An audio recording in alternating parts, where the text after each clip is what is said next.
అధిష్టానంపై ఆ మాజీ మంత్రి అలకతో ఉన్నారా? టికెట్ ఇవ్వలేదు సరే, కనీసం ప్రాధాన్యత కూడా ఆయనకు ఇవ్వడం లేదా?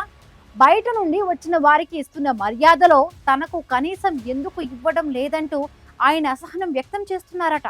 దీంతో ఆయన పక్క చూపులు కూడా చూస్తున్నారనే చర్చ జరుగుతోంది.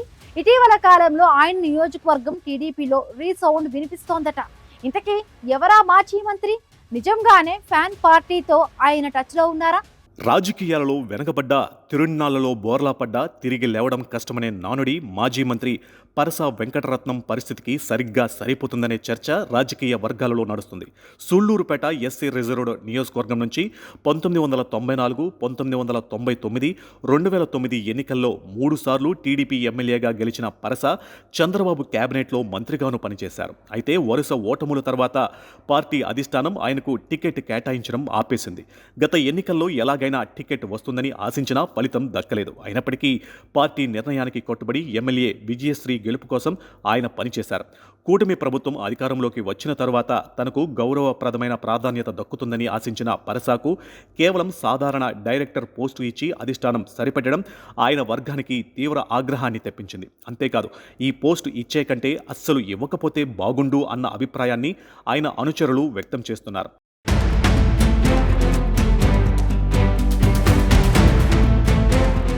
కాలేజీ రోజుల నుంచి చంద్రబాబు నాయుడికి విధేయుడిగా, జూనియర్గా ఉన్న తమ నాయకుడికి ఆశించిన స్థాయిలో గుర్తింపు లభించలేదని పరస అనుచరులు వాపోతున్నారు. కాంగ్రెస్ నుంచి వచ్చిన పనబాక లక్ష్మికి తిరుపతి టీడీపీ జిల్లా అధ్యక్ష పదవి ఇవ్వడం, నెలవల సుబ్రహ్మణ్యం కుమార్తె విజయశ్రీకి ఎమ్మెల్యే టికెట్ కేటాయించడం వంటి నిర్ణయాలతో ఏళ్ల తరబడి జెండా మోసిన పరస వెంకటరత్నాన్ని పూర్తిగా విస్మరించారనే భావన ఆయన వర్గంలో నెలకొంది. ఈ పరిణామాలతో ఆయన పార్టీ అధికారిక కార్యక్రమాలకు దూరంగా ఉంటూ కేవలం సొంత వ్యవహారాలకే పరిమితమవుతున్నారు. ఎమ్మెల్యే విజయశ్రీ ఆహ్వానిస్తే మొక్కుబడిగా హాజరవుతున్నారే తప్ప అధిష్టానం పట్ల అసంతృప్తిని కొనసాగిస్తూనే ఉన్నారన్న చర్చ నడుస్తుంది.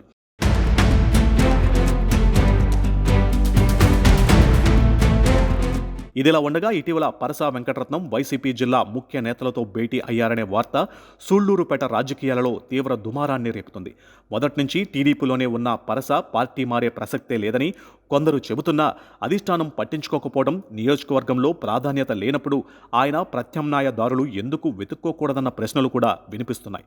గతంలో టికెట్ రాని సమయంలోనే ఆయన కుమార్తె శాలిని టీడీపీ అధిష్టాన వైఖరిపై బహిరంగంగానే విమర్శలు గుప్పించడం అప్పట్లో సంచలనంగా మారింది. అదే తరహా అసంతృప్తి మరింత ముదిరినట్లు తెలుస్తుంది.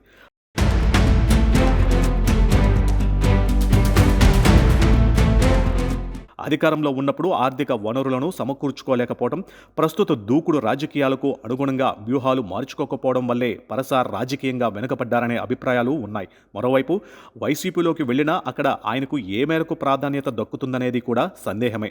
అయినప్పటికీ ఒక సీనియర్ దళిత నాయకుడిని ఇలా నిర్లక్ష్యం చేయడం వల్ల నియోజకవర్గంలో పార్టీ క్యాడర్పై ప్రభావం పడే అవకాశం ఉందని విశ్లేషకులు భావిస్తున్నారు.